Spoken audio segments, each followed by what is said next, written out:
আমার নামাজে মন বসে না, আমার তিলাওয়াতে মন বসে না, আমার খেয়াল খালি খারাপ দিকে চলে যায়, হুজুর আমি কি করব? তখন আমরা তাদের সাজেস্ট করি যুব সমাজকে, তুমি সূরা জিলজাল পড়ো। কি আছে এই সূরাতে? এই সূরায় দুইটা বিষয় আছে। একটা বিষয় হলো কিয়ামত হবেই হবে, কিয়ামত থেকে পাল্টাতে পারবে। আরেকটা বিষয় আছে, কেউ যদি অনুপরিমাণ নেক আমল করে সেটা তাকে দেখা হবে, কেউ যদি অনুপরিমাণ বদ আমল করে সেটাও তাকে দেখানো হবে।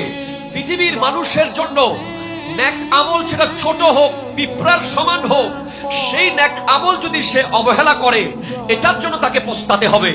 আবার ছোট গুনাহ কেউ যদি করে, আরে না এটা কি গুনাহ হবে নাকি, আরে এটা কর, আরে ডাব একটা খাইছি আর কি, আরে বাগান থেকে ক্ষীরা একটা খাই ফেলাইছি আর কি, আরে গাছ থেকে পেয়ারা একটা খাই ফেলাইছি আর কি, সে ছোট্ট পেয়ারা মনে করতেছে, ছোট্ট একটা ডাব মনে করতেছে, ছোট্ট একটা গাছের ক্ষীরা মনে করতেছে, ছোট জিনিস কি হবে, কিন্তু এটা কি হবে সে কিয়ামতের মাঠে দেখবে।